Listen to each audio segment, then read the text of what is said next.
Attaque ou contre le président et son premier ministre El Malick Ndiaye à la rescousse du duo Sonko Diomaye di ngeen ko fekk à la page 3 du journal. Source A, mini sommet avec les 5 chefs d'État africains à la Maison Blanche.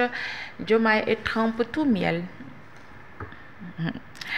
waay yow kii Thierno Malick ku titré lii Daouda wala Zé yaa titré lii message ma yaa ngi may seetaan Zé tout miel nga wax de yaa titré lii yàlla bari na sutura xaaral dama leen bëgg a indil essence su kii bi essence su titre bi parce que mënuma ko gis nii ci écran bi daf ma xaw a sori voilà. Diomaye à Trump, heureusement vous étiez là pour mettre fin à cette guerre de 30 ans. Le monde entier vous en est reconnaissant. Journal bi mi ngi wax tamit dans la foulée, il a vendu la destination Sénégal et encouragé les investisseurs américains à s'intéresser à notre pays. Nous avons intensifié un espace dans la ville. Nous avons identifié un espace dans la ville de Dakar. Il y a une vue sur la mer et s'étend sur environ 40 hectares. C'est une belle opportunité pour les entreprises américaines de venir et de faire de Dakar une ville technologique ouverte à l'Afrique. Je me demandais quel était votre secret pour résoudre toutes ces crises complexes. Je sais que vous êtes un excellent joueur de golf. Le golf demande de la concentration et de la précision, des qualités qui font aussi un grand leader. Magnifiant la résilience du succès de Macky Sall, Trump lance l'ancien gouvernement l'a traité très injustement. Trump yaa lii yàlla baax na. Journal bi tam wax na ci arrivé en héros à la direction spéciale de la cybersécurité. Badara Gadiaga gardé à vue au terme de son audition qui a duré plusieurs tours d'horloge. Le chroniqueur de la TFM a été placé hier en garde à vue et a passé la première jarul wax ma ki titre loolu en garde à vue et a passé la nuit au commissariat du Plateau. Déféré ce jeudi devant le procureur de la République, il est poursuivi pour discours contraire aux bonnes mœurs.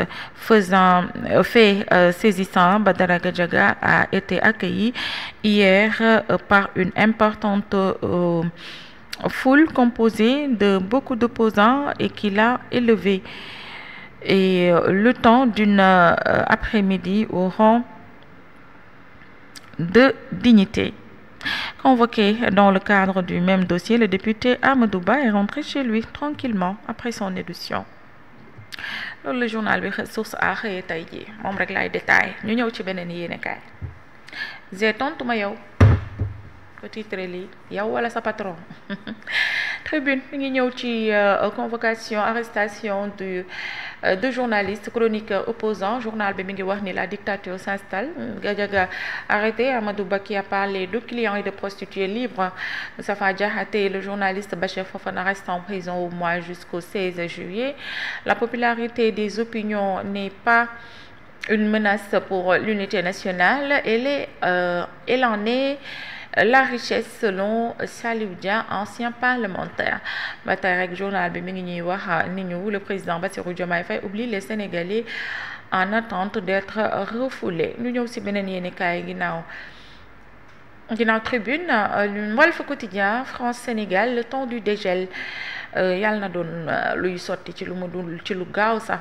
À la page 5 du journal, mini sommet États-Unis Afrique, Trump et Diomaye se couvre d'éloges. ñu ñëw ci beneen yéenekaay ginnaaw Walf Quotidien. Le quotidien de Madiambal Diagne, visite à la Maison Blanche. Trump et ses 5 majors. Les dirigeants africains vantent les ressources naturelles de leur pays. Le président américain encourage le business au détriment de l'aide. Diomaye propose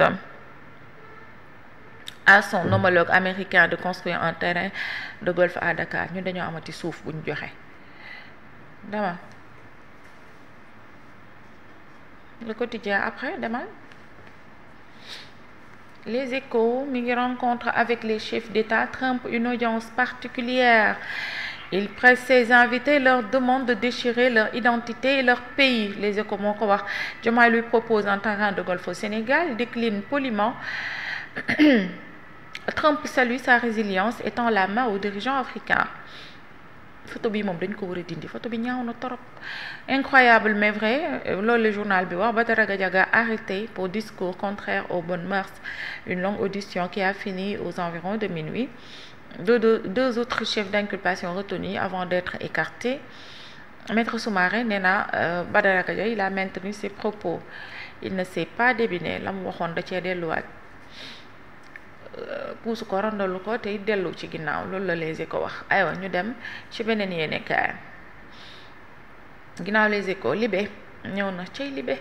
Scandale financier au cœur du projet Waka. Ousmane Diop, le responsable financier du projet, arrêté par la section de recherche. Mais non, placé en garde à vue hier à la DSC.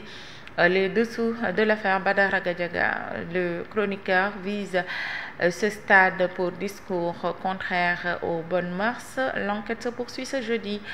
Ce que Badara Gadiaga a dit aux enquêteurs, di ngeen ko fekk ci page 3. Le député Amadou Ba entendu puis libéré, officiellement déclaré en fuite. Ardo Gning sous le coup d'un avis de recherche. Ardo dafa dem kon demal ci beneen yéenekaay. Après Libé, l'évidence suñu dëkkandoo yi affaire Badara Gadiaga, vive réaction autour de la liberté d'expression. Le chroniqueur en garde à vue. Va-t-il en prison? Laaj la samp. Moom mi nga xamante ni moom moo di Adji Mbergane Kanouté di UDAPES-A demande des réponses fortes du pouvoir face à la crise sociale.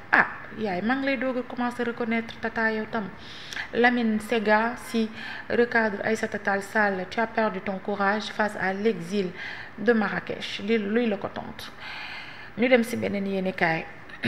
Ginnaaw l'évidence, nous avons l'observateur de Youssou Ndour, trajectoire de Pape Matango Mbaye. 19 ans, l'incroyable histoire du garçon qui a décroché son bac au bout des orteils. Machallah, bu ko neexoon ni ko yàlla bindee nii mu samp taxaw ci tali bi yor potu yalwaan. Mais jàngkat la, crack la, avec mention il s'en est sorti. Di ngeen fekk son histoire à la page 3 du journal L'Observateur. Audience à la Maison Blanche, Diomaye vend le Sénégal à Trump. Analyse croisée yi ak li nga xamante ni moom moo di à partir de golf yeeg projet de ville numérique am mi ngi noonu plus de 500 milliards de francs CFA di ngeen ko fekk ci journal bi page 4, 2 et 5. Badara Gadiaga, la nouvelle dimension populaire. Moom nag ba muy ñëw démb ak bi mu ñëwee foofu ca DSC bi muy ñëw dañ ko gunge bi mu ñëwee fekk na fa ay nit en masse ñu di ko jàppale. Album tey ma toj fii Titi, les tripes, le cœur et la foi. Waykat la ndaanaan la ñaari waykat yi ci génération bi dàq way Sénégal mënoo ko cee dindi soo limee benn danga ko ciy teg force ala kulli xaal. wayli la heure boo ko yeewee ne ko neel der mu yuuxu day faatu tin Titi. Ñu dem ci beneen yéenekaay. Ginnaaw L'Observateur, on a enquête Trump mise sur le partenariat économique New Deal africain, noonu la ko tuddee. Trump impose sa vision d'un partenariat fondé sur le commerce et l'investissement. Pourquoi Diomaye tend la main aux investisseurs américains?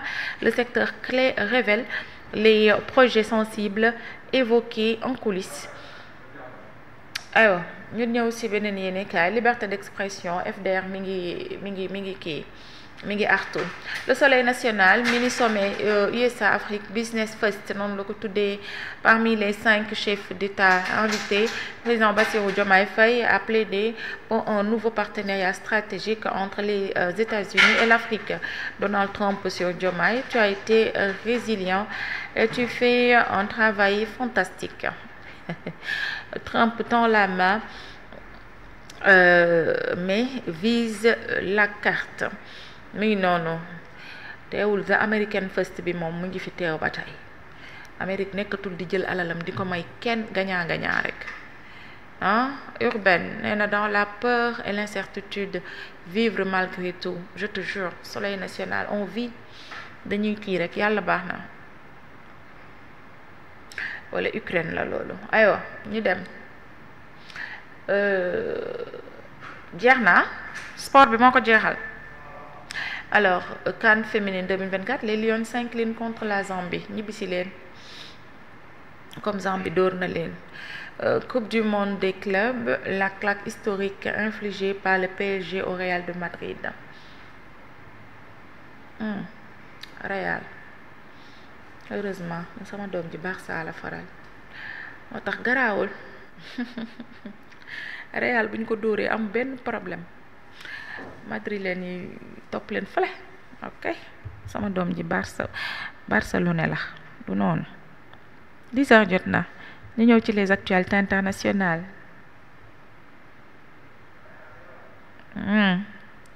ayo ñu dem Inter directement sans transition